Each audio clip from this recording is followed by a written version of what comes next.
ગુજરાત સરકારની પ્રજાલક્ષી યોજનાનો લાભ તાલુકાની જનતાને તેમના ઘર આંગણે ત્વરિત સેવા પ્રાપ્ત થાય તે હેતુસર ઉચ્છલ તાલુકાના ક્લસ્ટર 1 માં સેવા સેતુ 2.0 નું આયોજન કરવામાં આવ્યું હતું। આ કાર્યક્રમ 16 જેટલા ગામડાના લોકોએ ભાગ લઈ લાભ ઉઠાવ્યો હતો।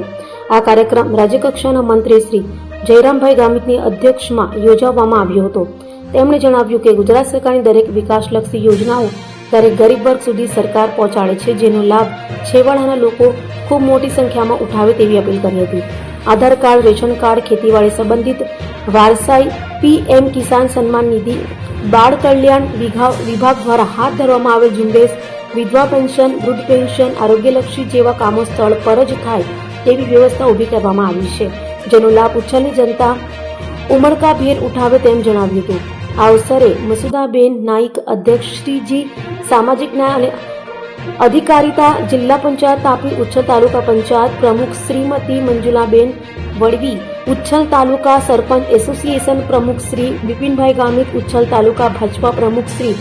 અમૃતભાઈ વડવી, પ્રાંત અધિકારી શ્રી ઓમકાર સિંધે, મામલતદાર શ્રી જે એ જીવાની, તાલુકા વિકાસ અધિકારી શ્રી જેટી પટેલ, એપીએમસી ડિરેક્ટર નરેશભાઈ ગામી, સરપંચ શ્રી ઉચ્છલ તારિકાબેન વસાવા, સરપંચ શ્રી ખાબદા રાધિકાબેન ગામી તથા તાલુકા પ્રાથમિક શિક્ષણ અધિકારી શ્રી અરવિંદભાઈ ગામી જેવા મહાનુભાવોની અને ગ્રામજનોની ઉપસ્થિતિમાં સેવા સેતુ 2.0 કાર્યક્રમનું શુભારંભ કરવામાં આવ્યો। ઉચ્છલ તાલુકા કક્ષાએથી મળતી માહિતી મુજબ આગામી 10મી માર્ચ ચિતપુર ખાતે, 12મી માર્ચ નારણપુર ખાતે તથા 16મી માર્ચ આનંદપુર ખાતે તાલુકા કક્ષાનો સેવા સેતુ કાર્યક્રમ રાખવામાં આવે છે, જેનો જાહેર જનતાએ લાભ લેવું તેમ જણાવવામાં આવ્યું છે।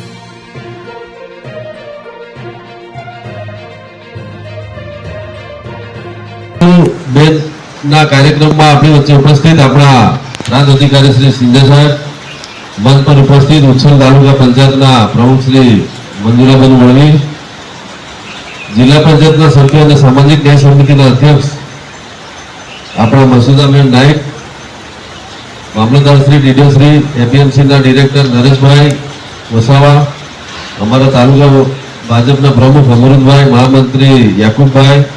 આ ગામના પ્રથમ નાગરિક સરપંચ બેન શ્રી તારિકાબેન, સરપંચ એસોસિએશનના પ્રમુખ બિપિનભાઈ, આદિજાતિ મોરચાના મહામંત્રી મનીષભાઈ, જિલ્લાના ઉપપ્રમુખ રોહિશભાઈ, સાકરદા ગ્રુપ ગ્રામ પંચાયતના સરપંચ ગણપતભાઈ, એપીએમસીના ડિરેક્ટર સંદીપભાઈ, ખાબદા ગ્રુપ ગ્રામ પંચાયતના સરપંચ શ્રી રાધિકાબેન, સન્માન્ય મંચ, આ કાર્યક્રમમાં ઉપસ્થિત તમામ વિભાગના કર્મચારીઓ અને ખાસ કરીને ઉચ્છલ, જૂની કાચલી, ભીત મુદ્રક, હરિપુર, રાવજી બુંદા, વડપાતલ, ભીતપુર, ધજ, નુરાબાદ, માણેપુર, કમલાપુર, સાપટી, બાબરગઢ, ખાબદા, લીંબાસોટી અને પેથાપુરના જે આ કાર્યક્રમમાં ઉપસ્થિત રહે છે એવા લાભાર્થીઓ। આમ તો આપણો કાર્યક્રમ લગભગ મારા હિસાબે 8:30 કે 9 નો હતો, પણ બધાનું કામ એટલે થોડું લેટ થઈ ગયું અને પછી મેં પણ લેટ થઈ ગયો, એટલે આ કામકાજ થોડું હવે લેટ ચાલશે, એટલે વધારે વાતો કરવા જેવું તો નથી, પણ સરકારશ્રીની જે યોજનાઓ અને એમાં આજની જે આપણી કામગીરી એમાં જે પણ કંઈ આપણા આધાર કાર્ડ, રેશન કાર્ડને લગતા કંઈ કામકાજ હશે એ થશે, ખેડૂતો માટેની જે યોજનાઓ છે, પીએમ કિસાન સન્માન નિધિ હોય કે બીજું જે પણ કંઈ એ તમારે જે ડોક્યુમેન્ટ બનાવવાના તે પણ કરી શકીએ। મહિલા અને બાળ કલ્યાણ વિભાગના પણ આ બધા જ કામો થશે। આરોગ્ય વિભાગનું જે પણ કંઈ કામકાજ હોય એ તમારે આજે કરી લેવાનું। એટલા માટે કે આજે તમને જગ્યા પર જ જે તે તમને રિઝલ્ટ પણ મળી જશે અને જે તમારું ડોક્યુમેન્ટ હશે કદાચ એ પણ મળી જશે, એટલે બીજી વખત તમારે પછી બધી જગ્યાએ ધક્કા નહીં ખાવા પડે। તો એટલે અહીંયા જ બધા તલાટી બી અહીંયા જ હશે, મામલતદાર સાહેબ પણ અહીંયા છે, દાખલા તરીકે કોઈનો દાખલો કાઢવો જાતિનો તો બધું એ થઈ જાય। જે પણ કંઈ તમારી કામગીરી હશે, કંઈ નામ સુધારા વધારા કરવાના હશે, કોઈમાં રેશન કાર્ડ હોય કે પછી આધાર કાર્ડ